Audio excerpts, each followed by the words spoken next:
एक तरफ बिहार की सियासत दिन प्रतिदिन गर्म होती दिख रही है, तो वहीं दूसरी तरफ बिहार में वक्त पक्ष विपक्ष के बयानबाजियों का दौर शुरू हो गया है। और इसी बीच चाचा पशुपति पारस और भतीजे चिराग पासवान के बीच एक सियासी घमासान खत्म होने का नाम नहीं ले रहा। आइए आगे क्या कहा चिराग पासवान ने जानते हैं। उससे पहले अगर आप भी हमारे चैनल पर नए हैं तो चैनल को सब्सक्राइब कर ले, वीडियो को प्यारा सा लाइक जरूर कर दें।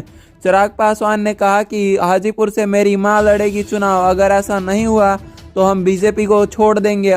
दिल्ली में चिराग पासवान, जीतन राम मांझी और उपेंद्र कुशवाहा की बड़ी बैठक हुई, जिसमें लोकसभा चुनाव के तारीख जैसे नजदीक आ रहे हैं वैसे वैसे सीटों के बंटवारे पर हलचल तेज होती जा रही है। इंडिया गठबंधन में जहां तक अभी तक कोई भी बात नहीं बन रही है, वहीं एनडीए में शामिल बिहार के सभी दल बीजेपी को छोड़ दिल्ली में बैठक कर रहे हैं। जानकारी के मुताबिक दिल्ली में चिराग पासवान के आवास पर यह बड़ी बैठक हुई है, जिसमें जीतन राम मांझी, उपेंद्र कुशवाहा शामिल हुए थे। चिराग पासवान के आवास पर हुई बैठक में सूत्रों के मुताबिक सीटों को लेकर बात हुई, वहीं बिहार के मौजूदा राजनीति पर भी विस्तार से चर्चा की। चिराग पासवान ने मीटिंग में शामिल सभी दल बीजेपी के साथ बिहार में एनडीए में शामिल होने के सूत्र पर बात की है और बैठक में इस बात का फैसला किया गया कि राजनीतिक घटनाक्रम पर तीनों नेताओं ने आपस में समन्वय बनाकर चलने की बात कही। चिराग पासवान ने कहा कि इससे ज़्यादा हमारी कुछ बातचीत नहीं हुई, क्योंकि हमारे पास समय ही नहीं था।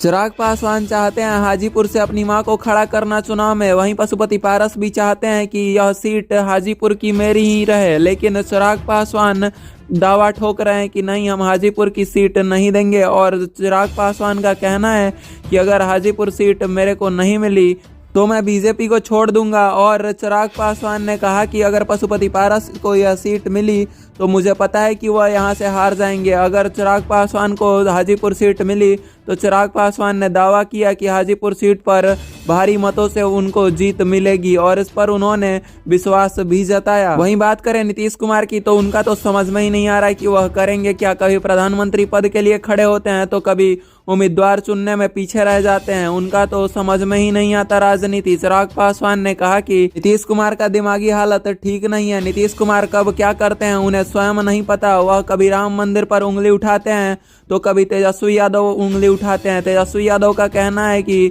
राम मंदिर क्या खाने को देगा, राम मंदिर से अच्छा होता कि हॉस्पिटल बनता, बिहार में हॉस्पिटल की जरूरत है। तेजस्वी यादव को कौन समझाए कि बिहार में हॉस्पिटल नहीं तो क्या यूपी में भी हॉस्पिटल नहीं होगा। जितने बिहार में हॉस्पिटल हैं उससे ज्यादा तो यूपी में मंदिरें हैं।